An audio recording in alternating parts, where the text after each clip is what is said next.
আবারও ফাঁসিতে আত্মহত্যা এক বৃদ্ধ মহিলার নাম মায়া রায়, বয়স ৭৫ বছর। ঘটনা উদয়পুর রাজারবাগ স্থিত সুকান্ত পল্লী এলাকায়। সংবাদে জানা যায়, দীর্ঘদিন ধরে ব্রেন স্ট্রোকের অসুস্থতায় ভুগছে মায়া রায় নামে এক বৃদ্ধ মহিলা। প্রতিদিনের মতো বৃহস্পতিবার সন্ধ্যায় ৭টা নাগাদ পুজো দেওয়ার পর ঘরে লোকজন না থাকায় মানসিক অসুস্থতার কারণে দিলীপ রায়ের মা মায়া রায় ফাঁসিতে আত্মহত্যা করে, এমনটাই ধারণা পরিবারের। পরে দিলীপ রায়ের স্ত্রী ঘরে এসে শাশুড়ি মাকে ঝুলন্ত অবস্থায় দেখতে পেয়ে তড়িঘড়ি করে ঝুলন্ত অবস্থায় থেকে নামিয়ে নেয়। তৎক্ষণাৎ খবর পেয়ে ছুটে আসে দিলীপ রায় সহ ওনার ছেলে।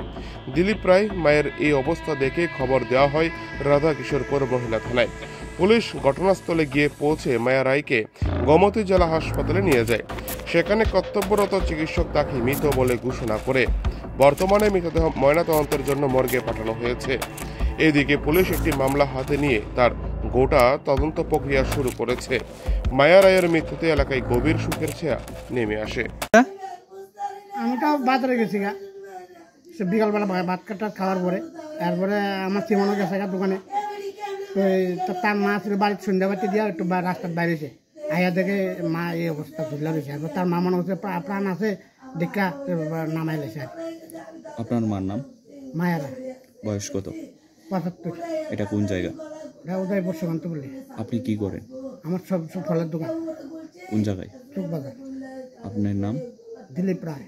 আপনারা কয়জন বাড়িতে থাকেন? হ্যাঁ, বাড়িতে থাকেন কয়জন? আমরা 3 জন থাকি। 3 জন। আপনার মা সহ 4 জন। কখন ঘটনাটা হয়েছে খবর পেয়েছেন? তা আমি খবর হয়েছে 7:30। 7:30। 7:30। 7:30।